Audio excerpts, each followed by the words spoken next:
Good afternoon, students. How are you all? I hope you all are fine and you are doing well at your home.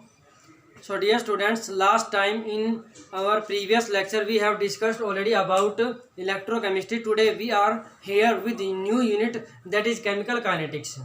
Before studying chemical kinetics, let us discuss something about reactions. So dear students, आपने thermodynamics जो 11th class में unit है उसको अच्छे से पढ़ा होगा और आपने उसमें बहुत सारी चीज़ों को सीखा होगा केमिकल रिएक्शन से रिलेटेड। तो केमिकल रिएक्शन से रिलेटेड कुछ पॉइंट अभी भी है जिनके बारे में थर्मोडाइनमिक्स जो है एक्सप्लेन नहीं कर पाई है। Thermodynamics is unable to explain following points. First, thermodynamics tells us only about the chemical reaction whether reaction takes place और नॉट। केमिकल रिएक्शन होगी या नहीं होगी उसके बारे में बताती है। इफ रिएक्शन इज स्पॉन्टेनियस और reaction is non spontaneous, it does not tells us about the spontaneity of reaction, whether reaction takes place itself or by any external force. Second point, if any chemical reaction is spontaneous, then before reaching the equilibrium, आपने पढ़ा हुआ है कि कुछ reactions ऐसी होती है जो रिवर्सिबल होती है, तो वहाँ पर इक्विलिब्रियम एग्जिस्ट करता है। तो जो थर्मोडायनेमिक्स है, it is unable to explain whether the reaction extent of reaction before reaching the equilibrium, means equilibrium attain करने से पहले केमिकल रिएक्शन कितना हो गई है, एक्सटेंट ऑफ रिएक्शन को बताने में अनेबल होता है।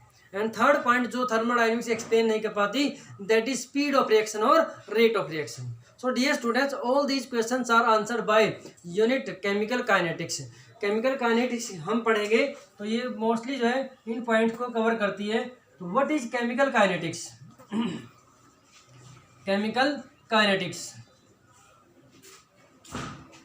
the branch of chemistry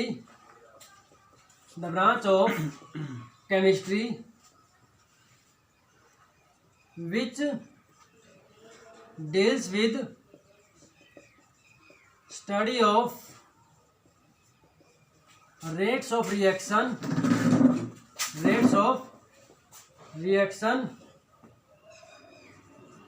factors affecting rate of a reaction and mechanism of the reaction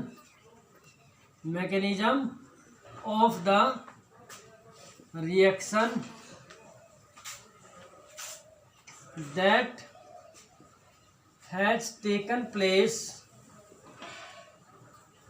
by a chemical reaction. So dear student, हमने ये पढ़ा है कि थर्मोडायनेमिक्स जो है कुछ पॉइंट्स को एक्सप्लेन नहीं कर पाती, तो उन पॉइंट्स को केमिकल काइनेटिक्स जो है स्टडी करेगी। Chemical kinetics it is the branch of chemistry, ये वो ब्रांच है केमिस्ट्री की जो study of rates of reaction, chemical reaction के रेट को स्टडी करती है, स्पीड्स को स्टडी करती है कि कोई केमिकल रिएक्शन कितनी स्पीडली हो रही है। Second point, factors affecting rate of A reaction, किसी केमिकल रिएक्शन के रेट को, उसकी स्पीड को कौन कौन से फैक्टर्स अफेक्ट करते हैं उसके बारे में स्टडी करती है। And mechanism of the reaction, mechanism of the reaction क्या होता है? Path followed by the reaction, किस पाथ के थ्रू रिएक्शन हुई है, that has taken place by chemical reaction. Mechanism या पाथ ऑफ रिएक्शन जो किसी केमिकल रिएक्शन में हुआ है उस चीज़ को स्टडी करती है। तो this is chemical kinetics.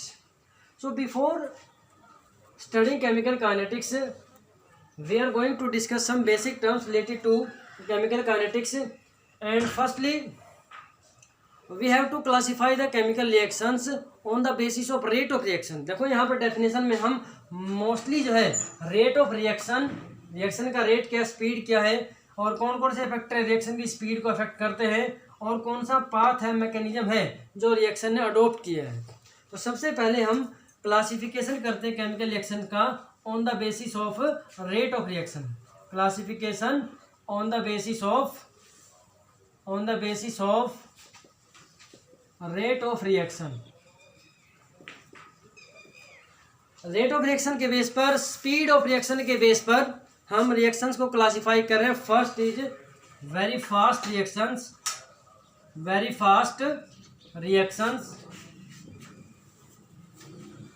Dear students, very fast reactions उनको बोला गया है the chemical reaction which takes place very fast और विच टेक्स प्लेस इंस्टेंटली, यानी कि वो केमिकल रिएक्शंस जो एकदम से हो जाती हैं, रिएक्टेंट्स को जैसे ही मिक्स करते हैं तुरंत केमिकल रिएक्शन हो जाती है, उन्हें हम क्या बोलते हैं, वेरी फास्ट रिएक्शन बोलते हैं। और you can say that ionic reactions are very fast reactions.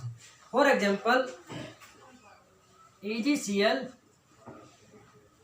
AgNO3 plus NaCl both react to give AgCl white precipitate plus NaNO3।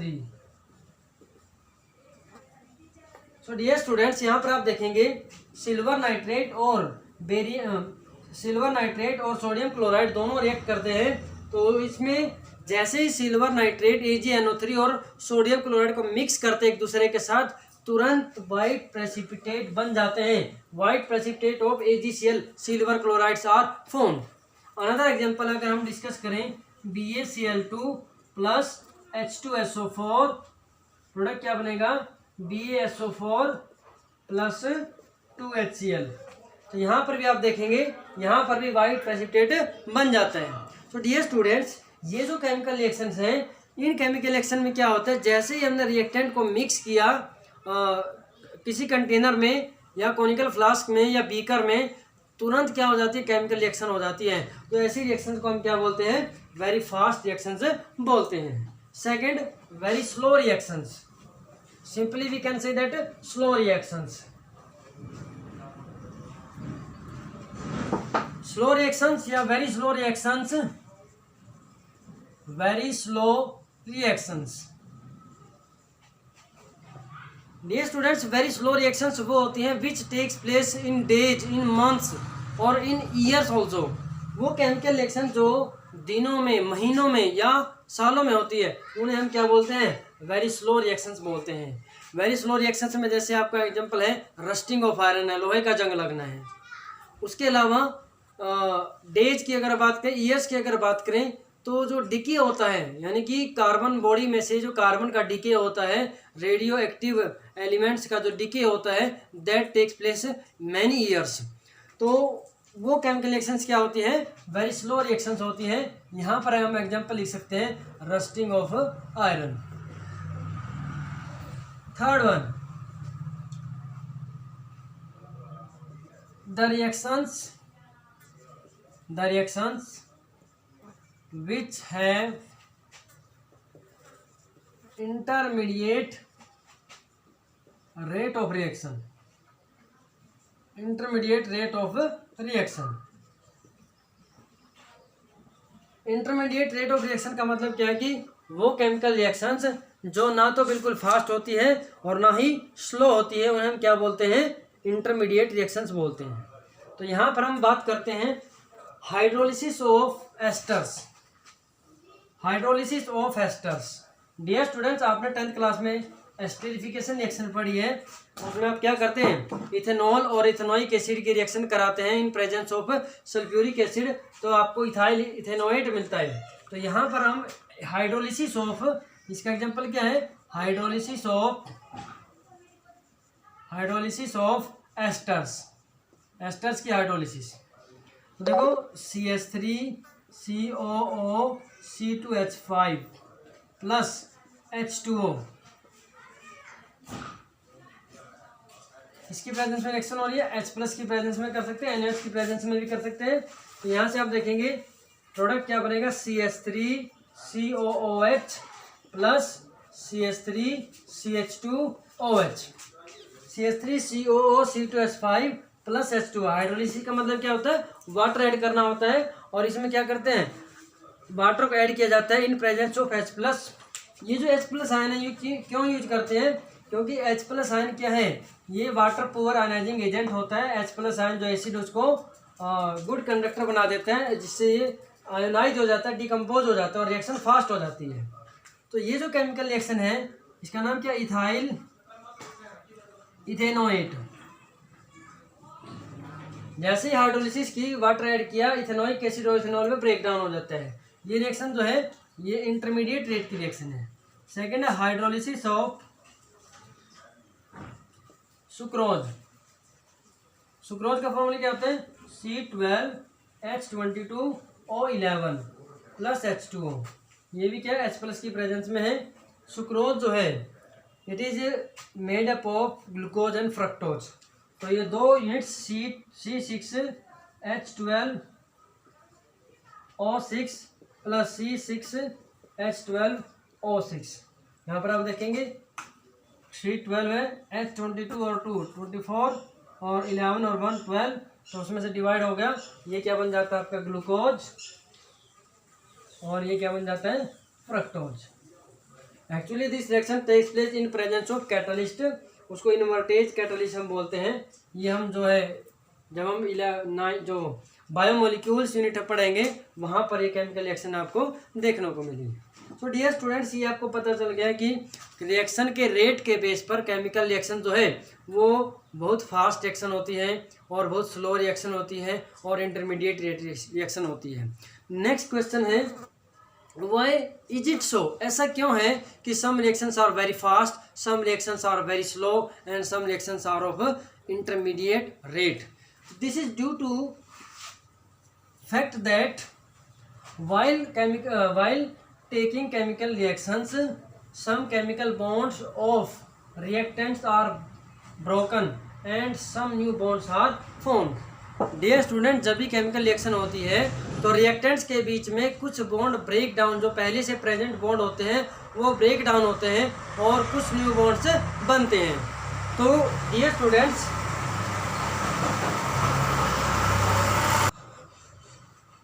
Next we are writing cause of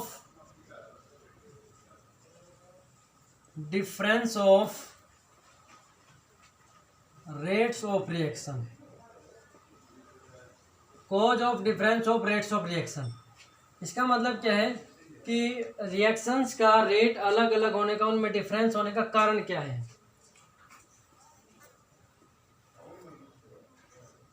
various chemical reactions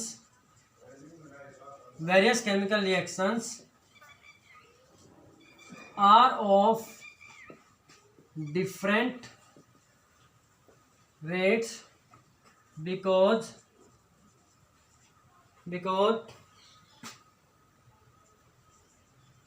while taking place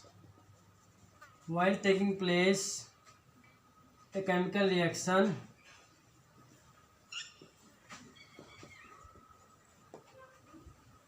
some bonds of reactants are broken and some new bonds are formed. As a result, we can say various bonds require different amount of energy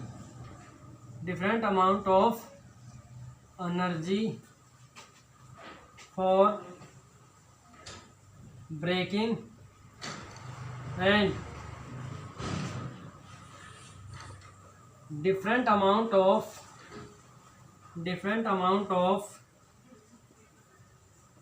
energy is released during bond formation.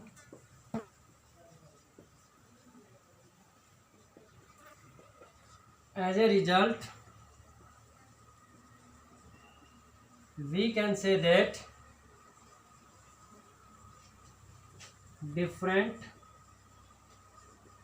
reactions proceeds at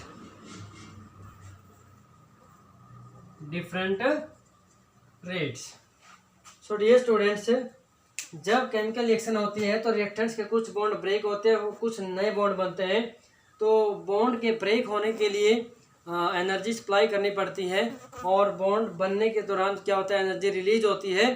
तो कुछ bonds जो है उनकी energy requirement अलग होती है, किसी की ज़्यादा होती है, किसी की कम होती है। तो डिफरेंट बॉन्ड्स की केमिकल एनर्जी की रिक्वायरमेंट डिफरेंट होने की वजह से और जब बॉन्ड फॉर्मेशन होती है तो एनर्जी रिलीज भी डिफरेंस होती है, तो जिस वजह से क्या होता है केमिकल रिएक्शंस का रेट डिफरेंट होता है। तो ये आपको समझ में आएगा what is the cause of difference of rate of reaction, कि कैसे केमिकल रिएक्शंस का रेट डिफरेंट होता है। Next we are moving towards rate of reaction. What is rate of reaction? Next is rate of reaction. So dear students, simply we can say that rate of reaction means speed of reaction. कितना speed से कितना fast जो है chemical reaction हो रही है उसे हम क्या बोलते हैं? रेट ऑफ रिएक्शन बोलते हैं। And dear students, we also know that before proceeding a chemical reaction concentration of reactants is maximum. मान लो कोई भी केमिकल रिएक्शन है तो केमिकल रिएक्शन के शुरू होने से पहले जो रिएक्टेंट की अमाउंट होती है, कंसंट्रेशन होती है, वो मैक्सिमम होती है। With the increase in time या with the increase in time interval, या हम कह सकते हैं कि with the proceeding in chemical reaction, जैसे जैसे केमिकल रिएक्शन प्रोसीड करती है कंसंट्रेशन ऑफ रिएक्टेंट डिक्रीजेज। और स्टार्टिंग में हमने क्या बोला है कि कंसंट्रेशन रिएक्टेंट की मैक्सिमम होती है और प्रोडक्ट की क्या होती है? जीरो होती है, क्योंकि प्रोडक्ट बना ही नहीं है, केमिकल रिएक्शन शुरू नहीं हुई है। बट जैसे रिएक्शन प्रोसीड करती है कुछ टाइम इंटरवल के बाद क्या होता है? Concentration of reactant decreases and concentration of product increases. तो इट मीन्स जो रेट ऑफ रिएक्शन है आप क्या देखेंगे कि उसको हम रेट ऑफ रिएक्शन के कंसंट्रेशन ऑफ रिएक्टेंट्स उसके डिक्रीज अमाउंट में और प्रोडक्ट की कंसंट्रेशन के इंक्रीज इन अमाउंट के अंदर भी हम डिफाइन कर सकते हैं। हम कह सकते हैं कि रेट ऑफ रिएक्शन जो है वो किसके डायरेक्टली प्रोपोर्शनल होता है? Decrease in concentration per unit time. या हम बोल सकते हैं कि rate of reaction is the increase in concentration of product per unit time. तो हम जो है रिएक्टेंट की कंसंट्रेशन और प्रोडक्ट की कंसंट्रेशन की टर्म्स में भी रेट ऑफ रिएक्शन को डिफाइन कर सकते हैं। तो सिंपली अगर हम क्या बोलें कि रेट ऑफ रिएक्शन क्या होता है? It is defined as the change in concentration of reactants or products per unit time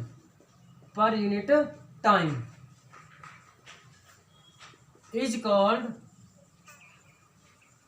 rate of reaction। तो किसी केमिकल रिएक्शन को डिफाइन कैसे करेंगे? रेट ऑफ रिएक्शन को it is the change in concentration of reactants और products per unit time. यहाँ पर हमने सिर्फ चेंज ऑफ कंसंट्रेशन लिखा है। चेंज ऑफ कंसंट्रेशन में हमें पता है कि रिएक्टेंट की कंसंट्रेशन चेंज होती है और प्रोडक्ट की कंसंट्रेशन, रिएक्टेंट की कंसंट्रेशन डिक्रीज होती है और प्रोडक्ट की कंसंट्रेशन क्या होती है? इंक्रीज होती है।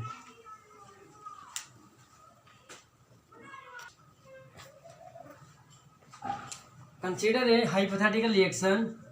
मान लो कोई भी रिएक्शन हम कंसीडर करें, रिएक्टेंट्स किस में कन्वर्ट हो रहे हैं? प्रोडक्ट्स में कन्वर्ट हो रहे हैं। रिएक्टेंट्स को आर से रिप्रेजेंट कर रहे हैं, प्रोडक्ट्स को पी से रिप्रेजेंट कर रहे हैं। अभी हमने क्या बोला डेफिनेशन में कि rate of reaction is equal to क्या बोलेंगे? डिक्रीज इन कंसंट्रेशन, शॉर्ट में लिख रहा CONCN, concentration of reactant divide by time interval. दूसरा क्या बोल सकते हैं? Rate of reaction is equal to increase in concentration किसकी? Of products. Increase in concentration of product divide by time interval. तो डियर स्टूडेंट्स, स्टार्टिंग में भी मैंने बोला कि अगर कोई केमिकल रिएक्शन स्टार्ट होती है तो रिएक्टेंट की कंसंट्रेशन मैक्सिमम होती है और प्रोडक्ट्स की कंसंट्रेशन जीरो होती है। हम ये कंसीडर कर ले सकते हैं कि कोई केमिकल रिएक्शन प्रोसीड कर रही है एट एनी टाइम T1। जिस टाइम पर हमने उसको ऑब्जर्व करना शुरू किया उस टाइम को हम क्या मान लेंगे? T1 time. तो उस टाइम पर रिएक्टेंट की कंसंट्रेशन क्या होगी? उसको हम क्या मान लेंगे? R1 मान लेंगे। After some time at any time T2, किसी दूसरे टाइम T2 पर रिएक्टेंट्स की कंसंट्रेशन क्या होगी? कम हो जाएगी। और कितनी हो जाएगी? मान लो R2 हो जाती है। तो हमने क्या बोला है कि suppose initial concentration at any time T1 is R1। शुरू का कोई भी टाइम हमने लिया है उस पर कंसंट्रेशन रिएक्टेंट की R1 है। Final concentration at any time T2 is R2। Then rate of reaction क्या होगा, then decrease in concentration, decrease in concentration इसके बराबर होता है final concentration minus initial concentration. Final कितनी है R2, इनिशियल कितनी है R1। ये क्या होगा डिक्रीज इन कंसंट्रेशन। और टाइम का चेंज जो है, टाइम इंटरवल कितना हो गया, वो डेल्टा टी किसके बराबर हो जाएगा T2 माइनस T1। इन दोनों वैल्यूज को यहाँ पर रखेंगे तो ये क्या हो जाएगा, rate of reaction is equal to minus sign R2 minus R1 divide by T2 minus T1, और it can be written as minus delta R divide by delta T। Dear students को ध्यान से देखेंगे, हमने लिखा है rate of reaction is equal to minus delta R by delta T। Delta represent करता है चेंज को, डेल्टा ये जो डेल्टा है दिस रिप्रेजेंट्स मेजरेबल चेंज, और डेल्टा आर का मतलब क्या है, change in reaction concentration of reactants, और वो क्या होता है final minus initial. Final concentration T2 time पर कितनी है R2 और T1 पर कितनी थी R1, तो उसके चेंज को हम रिप्रेजेंट कर रहे हैं R2 माइनस R1 से, और डेल्टा टी को किससे कर रहे हैं T2 माइनस T1 से रिप्रेजेंट कर रहे हैं। This minus sign represents that concentration of reactants decreases, decrease in concentration को रिप्रेजेंट कर रहे हैं। बिकॉज रेट ऑफ रिएक्शन जो है वो कभी भी नेगेटिव नहीं होगा, रेट ऑफ रिएक्शन क्या होता है पॉजिटिव होता है। ऐसा क्यों होता है, क्योंकि R2 माइनस R1 जब वैल्यू आएगी तो वो क्या आएगी, नेगेटिव वैल्यू आएगी। क्यों आएगी, हमेशा R1 की वैल्यू क्या होगी R2 से ज़्यादा होगी, उस केस में यहाँ से वैल्यू क्या आएगी नेगेटिव, और आगे माइनस का साइन है तो माइनस माइनस क्या हो जाएगा प्लस हो जाएगा। तो रेट ऑफ रिएक्शन को पॉजिटिव रखने के लिए हमने इसको इस तरीके से दिखाया है। अगर यही चीज़ हम प्रोडक्ट के केस में बोलें तो रेट ऑफ रिएक्शन किसके बराबर होगा, rate of reaction is equal to delta P divide by delta T. तो यहाँ पर प्लस लिखा है डेल्टा पी इसके बराबर होगा P2 minus P1 divide by T2 minus T1। तो उस केस में क्या P1 क्या है, स्टार्टिंग में प्रोडक्ट जो बना हुआ था उस टाइम पर, P2 क्या है T2 टाइम पर जो प्रोडक्ट बना हुआ है, तो वहाँ पर हमेशा क्या होगा P2 will be greater than P1। तो उस केस में P2 माइनस P1 की वैल्यू क्या आएगी पॉजिटिव, तो डेल्टा P की वैल्यू पॉजिटिव आएगी, रेट ऑफ रिएक्शन क्या रहेगा पॉजिटिव रहेगा। So dear students, today we are discussing only up to this topic, and next time we will discuss about types of rate of reaction, average rate of reaction or instantaneous rate of reaction. Thank you and have a nice day.